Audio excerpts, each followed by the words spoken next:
За сайн байцгаана уу? Та бүхэндээ энэ өдрийн мэндийг хүргэе. Channel BMW сувг маань та бүхэнтэйгээ шинэхэн бичлэгээрээ дахин уулзаж байгаадаа таатай байна. За зарим нэг түүх бидний амьдралыг харах үнцгийг өөрчилдөг гэж би боддог. За тэгвэл өнөөдөр та нартай итгэл зориг байвал юу ч боломжгүй биш гэдгийг харуулсан Нирмал Пуржа буюу Нимс гэх нэрээр олон танигдсан Непал уулчны талаарх түүхийг ярьж өгөхөөр бэлдсэн байгаа. За ихтэй бүгдээрээ түүний түүхийг сонсохоосоо өмнө Непал улсын талаар багахан сонирхцгоё. Непал бол олон зуун жилийн турш хаант засагтай байсан ч гадны нөлөөнд авталгүй өөрийн бие даасан байдлыг хадгалж ирсэн.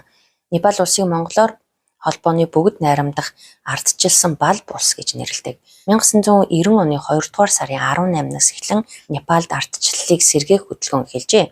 Энэ хөдөлгөөнд 1960 оноос хойш хориглогдсон улс төрийн намууд, хүнчлэн коммунист намууд болон конгрессийн нам нэгдэн оролцсон байна. За хөдөлгөөн улс орон даяар олон нийтийн жагсаал, ажил хаялт хэлбэрээр өрнөж, цагдаагийн хүч болон жагсагчдын хооронд мөргөлдөөн гарч эхэлсэн.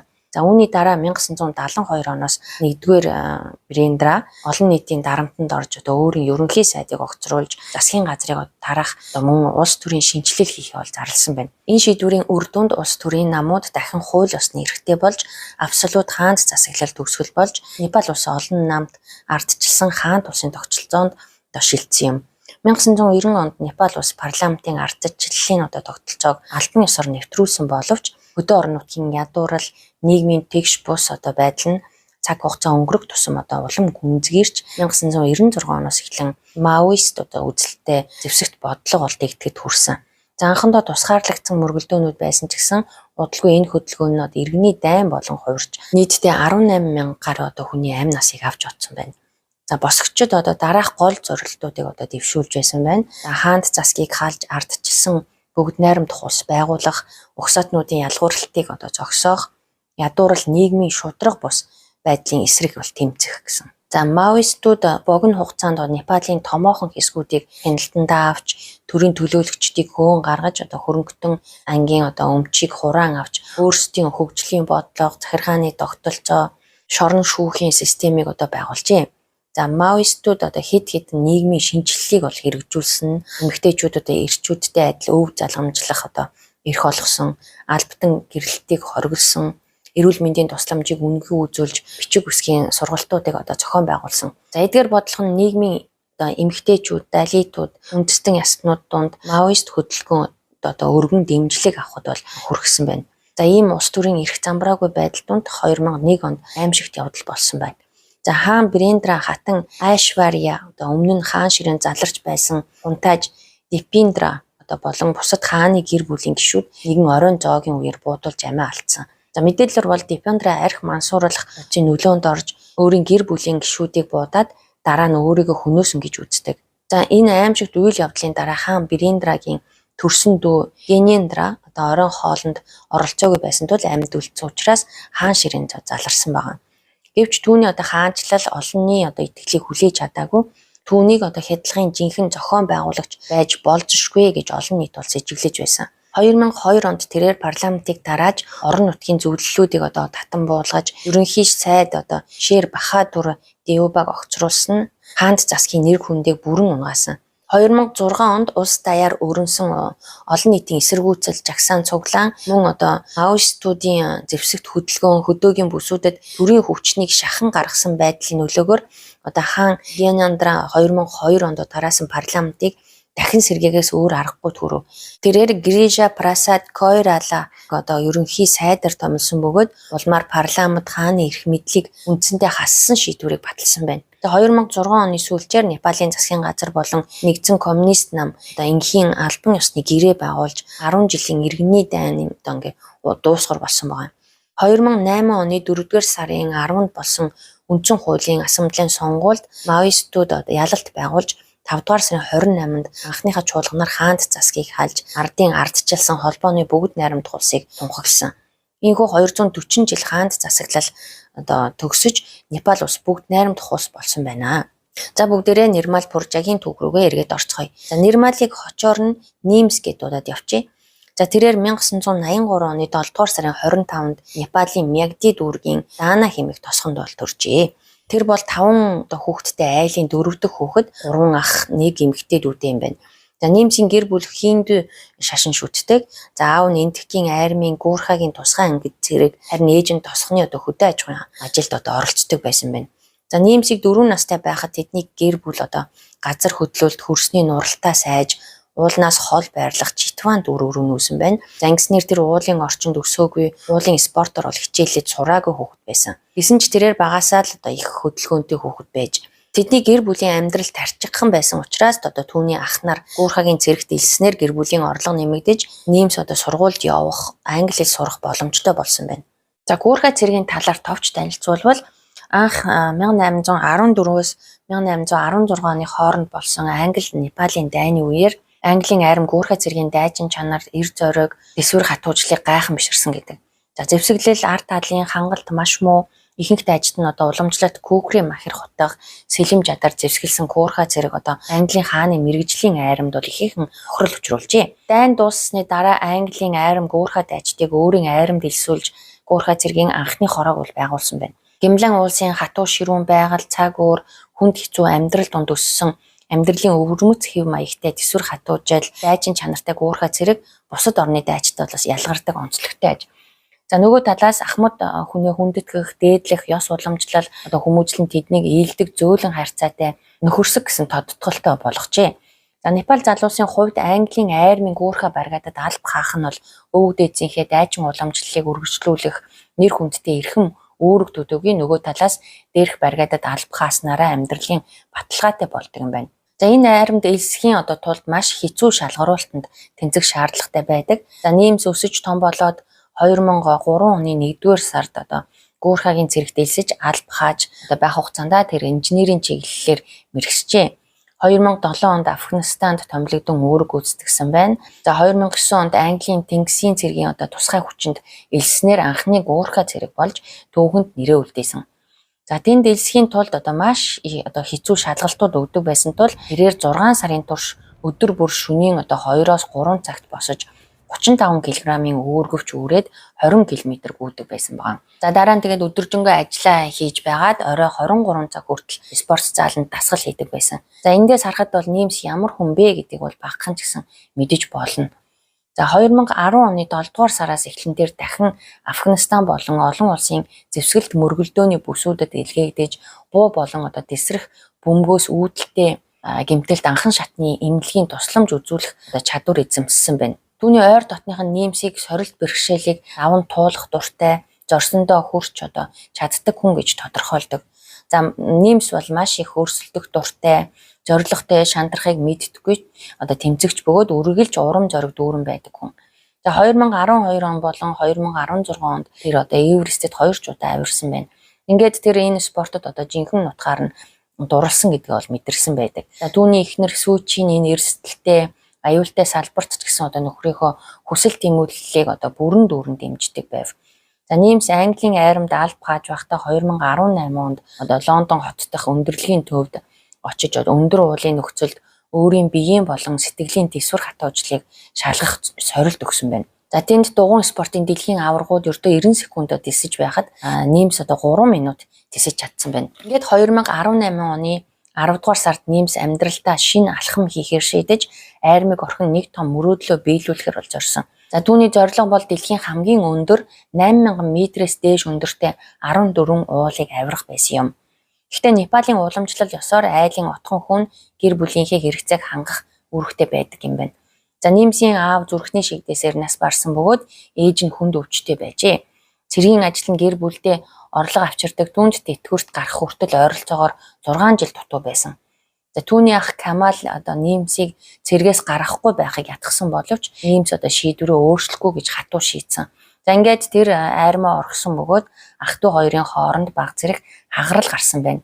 Камалын хувьд тэр Ниймсийг хувиа хичээсэн хүн гэж бодож байсан ч одоо Ниймсийн төлөвлөгөө үнэхээр галзуу мэт байсан бөгөөд хамгийн гол нь одоо дүүгийнхээ амь насанд аюул учрахаас ихэд айж байжээ. Ниймс зөвхөн одоо 14 уулыг авирахыг хүссэнгүй харин ердөө 7 сарын дотор хийх зорилготой байсан.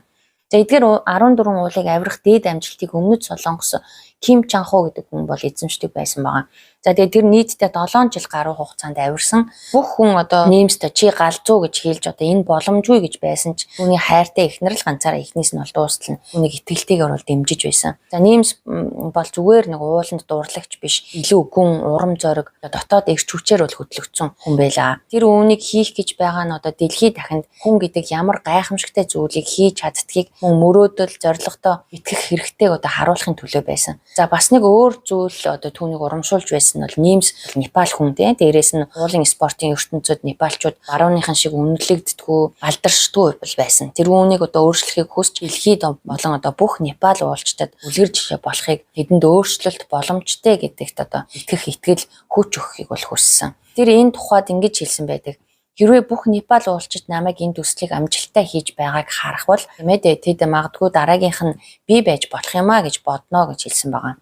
За Нэмс энэ төслийг одоо хийх бас нэг чухал шалтгаантай байсан нь өвчтөе ээжийнхөө төлөө хийхийг хүссэн. Гэхдээ түүнд том асуудал байсан Нэмс уулын спортын хүрээнд хүнд ч одоо танигдаагүй, нэр хүндгүй, түүнд аялал экспедицийн зардал байгаагүй, гэр бүл нь ядуу байсан. Тиймээс тэр ивент итгэгч хайж олон одоо компани таньсан ч одоо бүгд түүнийг галзуу гэж үзэж байснаас хинч түүний төслийг санхүүжуулахыг хүссэнгүй. Тэгээд Нэмс өөрийн төслийг танилцуулахын тулд одоо баг хурал илтгэлүүд хийж эхэлсэн ч гэсэндээ ямар ч амжилтгүй одоо дахин бүтлгүүдэж хинч одооний зорилгод итгэхгүй байлаа. Ягаад энэ төслийг галзуу гэж нэрлэж одоо хүмүүс түүнд итгэхгүй байсан гэхээр 14 уулыг ердөө 7 сарын дотор авирах байсан. 8000 метрээс дээш өндөртөө нэг ууланд авирахад л асар их одоо биеийн болон сэтгэлийн бэлтгэл хэрэгтэй байдаг. За 8000 метрийн өндөрт хүрэхэд одоо үүнийг үхлийн бүс гэж бол нэрлэдэг. За учир нь тэнд одоо хүчил төрөгч ердийнхөөс 3 дахин бага байдаг юм байна. За дээрэс нь цаг уурын нөхцөл, цасны одоо нуран, хүйтэн, биеийн өвдөлт зэрэг одоо маш олон эрсдлүүдтэй бол нүүр тулдаг. Бие махбодоос асар их хүч шаардаж, сэтгэл зүйн хувьд одоо ганц л алдаа, ганц буруу шийдвэр амь насанд бол аюул учруулдаг. Тиймээс ийм нөхцөлд тайван бодлоготой байж чадна гэдэг бол өөрөө нэг онцгой чадвар юм.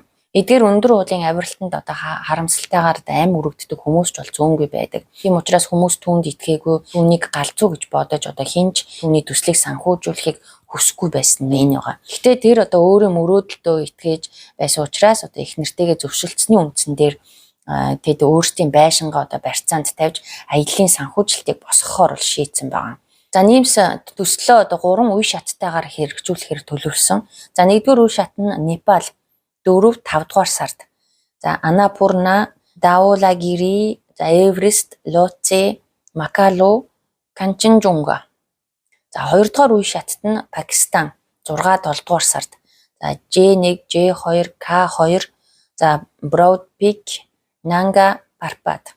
За 3 дугаар үе шатт нь Непал болон Хятад улс одоо 9-10 дугаар сард. Манаслу, Чоою, Шишапангма. За ингэж 3 одоо үе шаттайгаар авирахаар төлөвлөсөн байгаа. За Нэмсийн төслийн одоо хамгийн онцлог нь тэр зөвхөн Непалийн одоо багтаагаар энэ бүхнийг хийхээр шийдсэн. Тэгээ нийт 5 хүний бүрэлдэхүүнтэй. За Нэмс өөрөө, за тэгээ Мингма Давид болоо түүний баруун гаргал гэгддэг. За Гэлжен, Лакпа Дэнди, Гэсман гэсэн эдгээр хүмүүстэй бол баг бүрдүүлсэн. Тэд үнэхээр нягт эвсэг нэг зорилготой бие биенээ ах トゥ мэд хүндэлдэг жинхэнэ баг байсан ба тэдний дунд жинхэнэ эв нэгдэл итгэлцэл нэг зорилгын сүнс оршиж байв. За Нэмс төслөө боломжтой төсөл гэж бол нэрлэхээр шийдсэн байгаа. За 2019 оны 4-р сарын 7-нд тэд Анапурна уулын бэлд бол хүрдэг. За энэ уулыг авирахаар оролцсон 4 хүн дутмын нэг нь одоо оргилд хүрэхээс өмнө амь насаа алддаг гэсэн статистик судалгаа байдаг юм байна. За зарим мэрэгжлийн уулчид ч одоо хэд хэдэн удаа оролцсон ч хизээч оргилд нь гарч чадаагүй байдаг ба тэдний дунд Дон Бови гэх алдартай уулчин Анапурнаг нийт 5 удаа авирахаар бол оролцсон ч 5 удаа одоо бүтлгүүцсэн байжээ. Нэмс болон түүний баг ингээд одоо уулынхаа авиралтыг бол эхлүүлсэн байгаа. За тэд замдаа Донтэй таарсан бөгөөд тэрч бас энэ үед одоо авирч байсан тул багуудаа нэгтгэж цааш хамт бол үргэлжлүүлсэн. За цаг агаар тогтун нартай байсан ч гэсэндээ авиралтыг хөндрүүлж байсан нь шинэхэн цас унсан үед одоо цасан дээр алхахад гүн шигдэж заримдаа бол цас бүслэхийгээр нь бол татаж байсан. За биеийн хувьд одоо төвчээрийн дээд хязгаартай хүрсэн тул одоо Дон одоо шантарч байсан ч гэсэн Нэмс түүнд итгэл урам зориг өгч чадсанаар тэд дахин ирч хүрч авч одоо авиралтаа үргэлжлүүлсэн байгаа. За байдал хүнд хэвээр байсан ч гэсэндээ Ниймс багийнхаа удирдагчаар ураг шахаж хизээж бууж өгөхгүй гэдгээ бол харуулсан. Ингээд тэд 2019 оны 4-р сарын 23-нд Аннапурнагийн оргилд бол хүрч чадсан. Дараа нь тэд уулнаас бууж 4-р баазын лагерт буудлан нэг шөнийг өнгөрөөсөн байна. Гэхдээ одоо маргааш өглөө тэдэнд нэгэн аимшигтэй мэдээ ирсэн нь өөр нэг багийн уулчин оргилын орчинд гацаж бууж чадаагүй байжээ. Ниймс болон түүний багийнхан туйлдаж бүрэн сэргэж амжаагүй байсан ч гэсэндээ Ниймс багийнхаа 3 хүнтэй нийлэн хамт иргэн очиж туслахаар шийдсэн бөгөөд тэднийг нислэг тэрэг аль болох ойрхон газар буулгаж үлдсэн замыг нь бол өөрсдөө дуулахаар шийдсэн. За ингээд тэд оройн 17 цагийн үед уулчныг олсон бөгөөд бараг амьсгаа ураах шахчихсан хүчил төрөгчөнд дууссан байсан. Тэд түүнийг маргааш нь баазад авчирч тэндээс яаралтай эмнэлэгт хүргэсэн байна. Тэд үнэхээр өөрсдийн амиар дэнчин тавин энэ хүнийг аварсан юм аа. За тэгээ өмнөх өдөр нь оргилд гарсан ч маргааш нь тэд дахин уул руу буцаж хүний амийг аврах гэж утсан энэ үйл явдал нь бол Ниймс болон түүний багийн сэтгэл зан чанарыг илтгэн харуулсан хэрэг байсан. 2019 оны 5-р сарын 10-нд Ниймсийн баг Давуула гэрээ уулын авиралтай бол эхлүүлсэн. Эхэндээ цаг агаар тайван байсан ч удалгүй хүчтэй цасан шуурга дээгдсэн байна. За Ниймсийн сэтгэлд эргэлзээ төрж тэр багийнхандаа хэрвээ та нар болмоор байвал би ойлгоноо тий. Миний төлөө амь насаа эрсдэлд бүү оруулаарэ гэж хэлсэн ч гэсэн түүний баг хэнийг ч орхилгүй үргэлжлүүлэхээр шийдсэн. Тэдний үүргэвчэнд майхан хүчил төрөгчийн сав, тоног төхөөрөмж бүгд багтсан учраас маш хүнд, дээрэс нь цаг агаарын хатуу ширүүн нөхцлөөс болж урагшлах бүр маш хүнд байснаас тэндээ хоноглоод маргааш өглөө авиралтай үргэлжлүүлж 2019 оны 5-р сарын 12-нд 18 цагийн үед тэд Давуула гэрээгийн оргилд хүрч чадсан. За ингээд тэд 2 дахь оргилдоо хүрсэн. 2019 оны 5-р сарын 14-нд тэд Канчанжунга уулын баазад ирцгээсэн. Өглөөний 8 цаг болж байсан ба бүгд маш их ядарчгаасан байсан. За учир нь өмнөх оройн Давуула гэрээгийн ялалтаа тэмдэглэж баг зэрэг найрлсан байснаас ядарцаасан байжээ. Канчанжунга уул бол ердийн үед оргилд нь хүрэхийн тулд хэдэн шүн дамнан авирах шаардлагатай маш урт хүнд авиралт байдаг. За уулчид зам дагуу байрлах баазуудад амарч үе шаттайгаар өгсдөг юм байна. Харин Ниймсийн баг бол үүнийг нэг өдрийн дотор ямар ч амралтгүй унтахгүйгээр нэг дор туулж чадсан байна. Ангих болсон гол шалтгаан нь бол цаг агаар байсан. За тэдэнд бас авиралт хийх маш богинохон хугацаа байсан тул дараагийн авиралтуудтайгаа уялдуулсан хатуу цагийн хуваартай байсан учраас цаг алдахыг хүсээгүй байна. За тэд 5-р сарын 15-нд оргилд нь хүрсэн байна. Оргилоос тэд ингээд бууж байх замдаа оргилоос ердөө 100 метрийн зайд бас сасан донд нэгэн хүн уулчин хөвтөж байсныг бол олсон байдаг. За тэрээр бүрэн суйлдсан, асал хүчил төрөгчгүй болчихсон бараг л амьсгаа хураах гэж байсан. За Ниймсийн баг тэр даруй түүнд хүчил төрөгч өгж доод баазуудтай радиогоор холбогдох гэж оролцсон ч гэсэндээ хариу ирээгүй, хинч туслахаар ирээгүй байна. За ингээд шүн болж тэдний хүчил төрөгч дуусч тэнд удаан байх нь бол амь насанд аюултай байсан. Гэтэ Ниймс тэр хүнийг орхихоос татгалцаж байсан учраас тэр түүнтэй хамт үлдэхээр бол шийддэг. За харамсалтай цаг хугацаа өнгөрсөн ч хинч ирээгүй. Шүн донд Ниймс ихнэр Сүүчитэйгээ уцаар яриад тэр миний гар дээр нас орчихлаа, хинч ирсэнгүй гэж маш гуниктайгаар бол уцаар ярьсан байдаг. За Ниймс тэр шөнө бууж эхэлсэн бөгөөд түүний хүчил төрөгч дуусснаас хойш 11 цаг өнгөрсөн байсан. Гэвч дараа нь нэг аюултай зүйл тохиолдсон нь тэр уулын цочмог өвчин буюу өндрийн өвчин гэж нэрлэдэг юм байлээ. Тэгээд тэр өвчнийг бол туссан байгаа. За тэгээ энэ өвчний үед толгой өргөх, ухаан баалардах, хий юм харах зэрэг шинж тэмдэг илэрдэг юм байна. За дээрэс нь бол хүн бол биеийг хянах чадвараа бол бүрэн алддаг. За тэр тэгээ хүчээ шахуун алхмаа хурдсахыг оролцсон. Гэтэл холоос түүнд Йети гэж нэрлэдэг байдаг Непалаар, монголоор бол мангас гэж нэрлэдэг байдаг баха. За тийм том биетэй юм бол харагдсан байгаа өмнө нь. За гэвч ойртож очтол энэ бас л нэг уулчин байсан. Дээрэс нь бас тэгээ өндрийн өвчин тусчихсан байсан бөгөөд бие барьж чадахгүй болцсон байсан. За Ниймс яаж чадсныг хинч ойлгохгүй. Гэтэ тэр өөрийнхөө сүүлчийн хүч сэтгэлийн тэнхээгээ бол дайчлан байжээж тэр уулчинтай доошо бууж чадсан байгаа. За энэ бол үнэхээр гайхалтай, итгэмээргүй явдал. Тэгээ энэ явдлын дараа Ниймс анх удаа төслийнхөө талаар эргэлзэлж эхэлсэн ч гэсэндээ 2 хоногийн дараа дахин урам зориг орж бууж өгөлгөө дахин бол уул руугаа бол гарцгаасан. За 2019 оны 5 дугаар сарын 17-нд тэд дэлхийн хамгийн өндөр уул Эверестэд хүрсэн. Тэр өдөр ууланд авирагч маш олон хүн байсан байна. За Ниймс болон түүний багийнхнаас гадна ойролцоогоор 400 уулчин, 400 шерпа байсан бөгөөд уул руу өксөж буй хүмүүсийн асар урт дараалал бол үүссэн байсан. Шерпа нар бол Непалийн 100 хойд хэсэгт Гимлан уулын бүсэд амьдардаг уулархаг нутгийн үндэстэн юм. За Шерпа нар дэлхийн даяар одоо уулын авиралтын мэрэгжлийн туслагчид, чиглүүлэгчид гэдгээр бол алдартай. Тэд уулын замыг нээж, олс, шат, аюулгүй тоног төхөөрөмжийг бол байрлуулдаг. Ачаа өөрч одоо хүчил төрөгч хүнс баазын хэрэгслийг бол тээдэг. Гадаадын уулчдыг одоо хөтөлж аюулгүй байдлыг хангадаг тийм хүмүүс байдаг. За Шерпа нар бол өндөр ууланд төрж өссөн тул одоо бие нь хүчил төрөгч багтай орчинд дасан зогтсон байдгийн байна. Тиймээс тэд одоо 4000-аас 8000 метрийн өндөрт ч бусдаас илүү амьсгалж эсвэртэй ажиллаж чаддаг.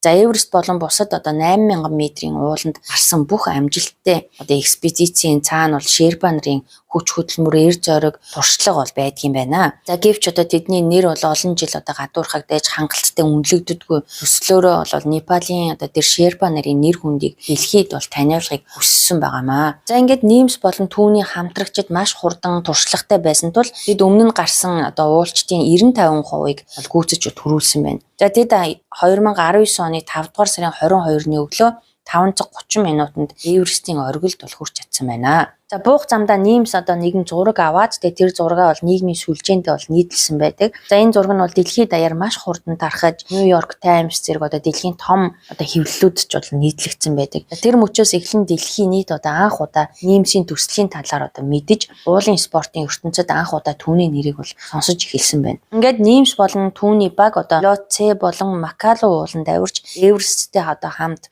ердөө 48 цагийн дотор 3 ууланд дараалан бол авирсан байна. Дэлхий дээр өмнө нь одоо ийм амжилтыг гаргасан хүл бол байгаагүй. За 2 хүн өдөрт 8000 метрээс дээш 3 уул гэдэг бол одоо олоод төсөөлөд бодхоос ч одоо төсөөлөд бол буухгүй тийм ээ.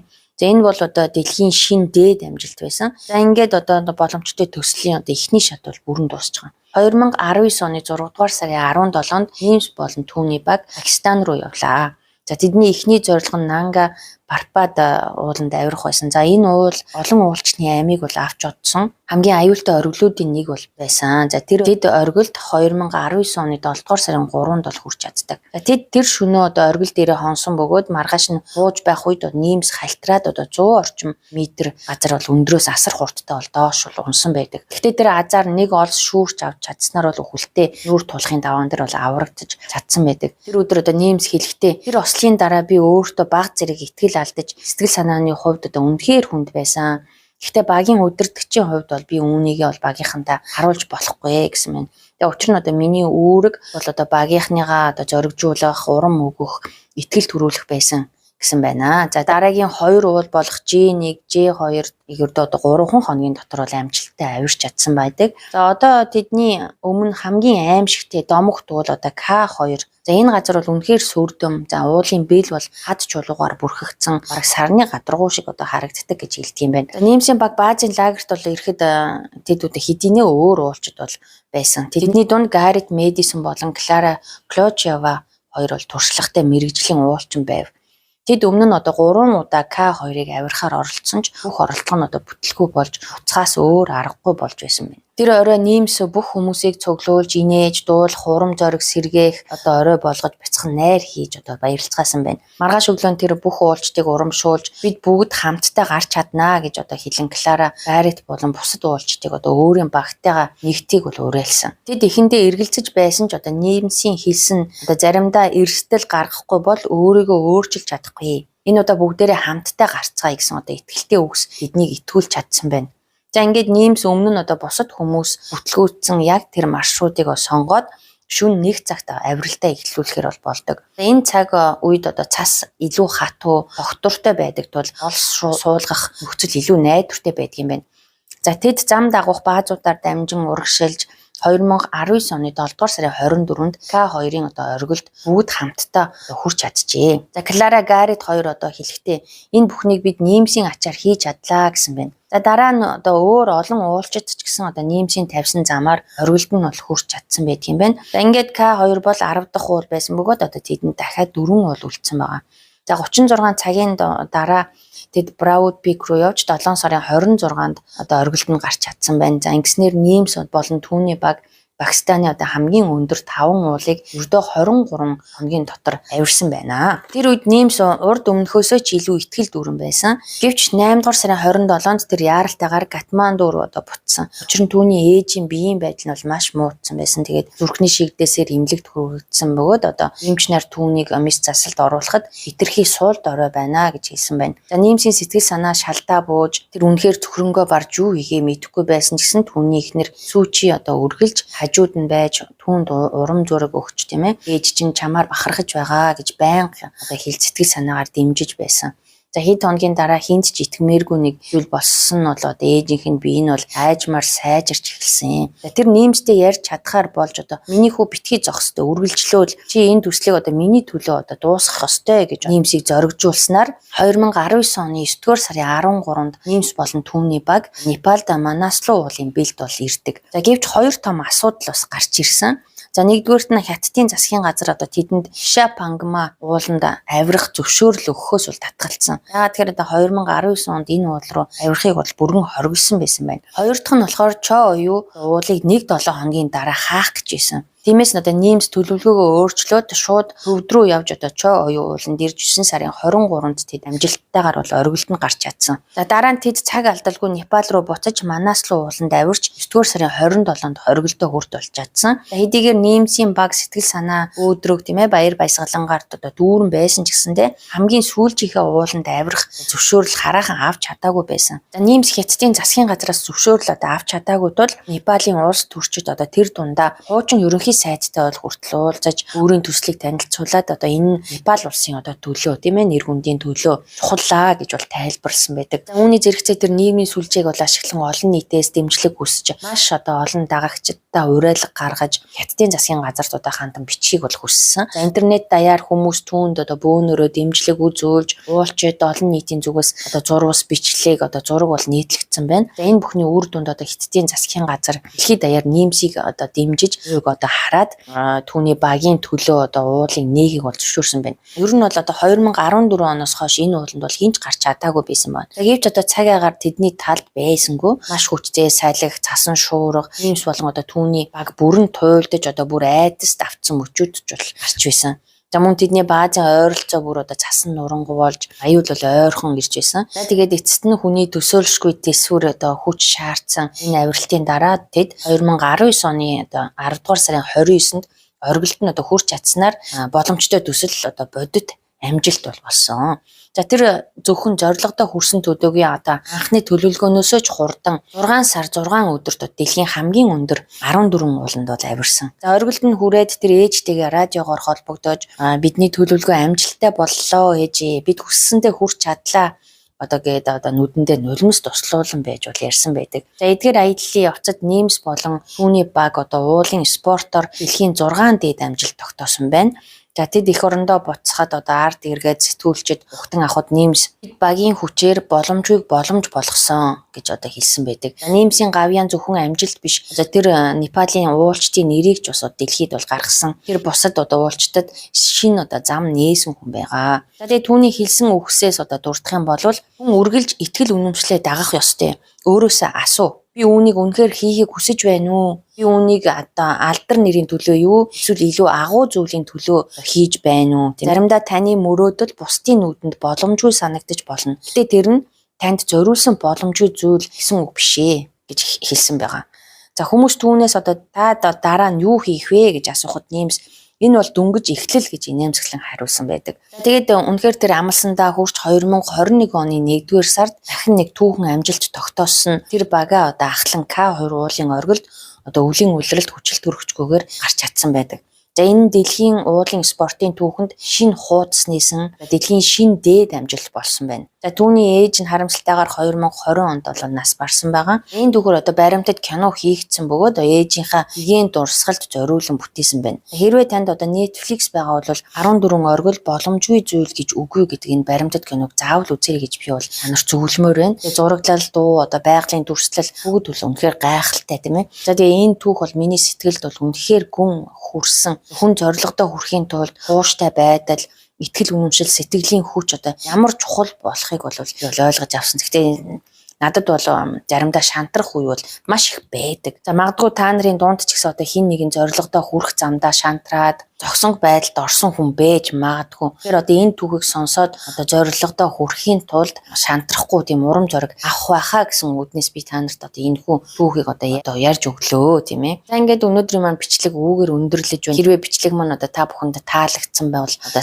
лайк болон subscribe-а дараад сувгаа илүү сайн дэмжээрэй. Гэхдээ бүх үзэгчтэй одоо баярлсан талархснаа илэрхийлмээр байна. Богинохон хугацаанд одоо бид бүгдээрээ маш олоола болсон байна. За ингээд өнөөдрийнхөө бичлэгийг үүгээр өндөрлөе. Дараагийн бичлэг хүртлээ түр баяртай залуусаа.